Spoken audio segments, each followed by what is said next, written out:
सभी को नमस्कार। मैं कविता दुआ करनाल से पॉलिटिकल साइंस लेक्चरर आप लोगों के बीच में हूँ। आज भारत की प्रथम महिला शिक्षिका श्रीमती सावित्रीबाई फुले जी का जन्म दिवस है। आज उन्हीं के जन्म दिवस के अवसर पर मैं बच्चों के लिए उनका जीवन परिचय ला रही हूँ और उस परिचय के बाद आपके साथ एक क्विज के रूप में 5 या 6 प्रश्न दूंगी, जिसका उत्तर आपको कमेंट बॉक्स में लिखना है। तो चलिए शुरू करते हैं भारत की प्रथम महिला शिक्षिका सावित्रीबाई फुले जी के बारे में। देखिए, सावित्रीबाई फुले जी का जन्म 3 जनवरी 1831 को हुआ। उनके पिता का नाम खंदोजी नेवेसी और माता का नाम लक्ष्मी था। देखिए, सावित्रीबाई जी का जन्म बहुत ही छोटी आयु महज 9 वर्ष की थी जब उनका विवाह ज्योतिराव फुले जी से हुआ। शादी के बाद ही वो अपने पति के साथ पुणे में आ गई। जब उनका विवाह हुआ तो वो पढ़ी लिखी नहीं थी, लेकिन उनके मन में पढ़ाई को लेकर बहुत ही लगन थी। इसीलिए उनके पति ने उन्हें आगे पढ़ना लिखना सिखाया। सावित्रीबाई जी ने अहमदनगर और पुणे में शिक्षक बनने का प्रशिक्षण लिया और एक योग्य शिक्षिका बनी। देखिए, वो उस समय पढ़ी जब महिलाओं को पढ़ना भी अलाउड नहीं था। एक छोटी जाति से संबंध रखती थी, तो वहाँ तो रिस्ट्रिक्शंस और भी ज़्यादा थी। देखिए, उस समय हमारे भारत में अनेक तरह की कुरीतियाँ थी, जैसे कि छुआछूत, सती प्रथा, बाल विवाह, विधवा विवाह ना करना, ऐसी कुरीतियाँ फैली हुई थी।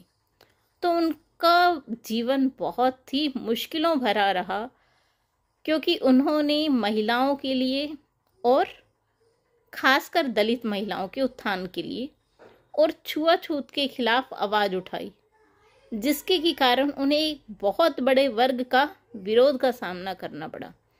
जब वो स्कूल जाती थी तो लोग उन पर पत्थर फेंकते थे, गंदगी फेंकते थे।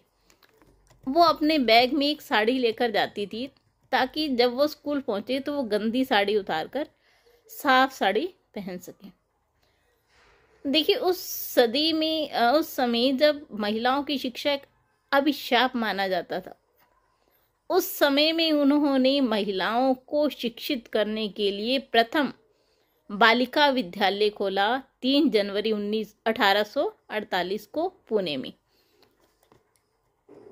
और जल्दी ही उन्होंने अपने पति के साथ मिलकर 1 वर्ष में 5 नए विद्यालय खोलने में सफल हुई और वहां की सरकार ने उन्हें इनके इस प्रयास के लिए सम्मानित भी किया।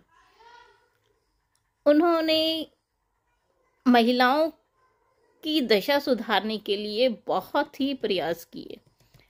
देखिए, एक तो वो खुद पढ़ी, फिर उन्होंने पढ़ने के बाद दूसरी बच्चियों को भी पढ़ाने का पूर्ण प्रयास किया और जिसमें वो सफल भी रही। उस समय हमारे देश में विधवाओं की जो दशा थी वो बहुत ही खराब थी। तो सावित्रीबाई जी ने उनकी दशा सुधारने के लिए, उन्हें आश्रय देने के लिए एक आश्रम खोला और 1864 में उन्होंने ये आश्रम खोला, जिसमें विधवाओं को या उन महिलाओं को जिन्हें घर से निकाल दिया जाता था, बाल बहुओं को जिन्हें घर वाले छोड़ देते थे, उन्होंने आश्रय दिया। वो उन्हें वहाँ पर पढ़ाती थी और उनके उत्थान के कार्य करती थी। देखिए, उस समय एक और कुरीति थी कि जो छोटी जाति के लोग थे, उन्हें कुएं से पानी लेना वर्जित था।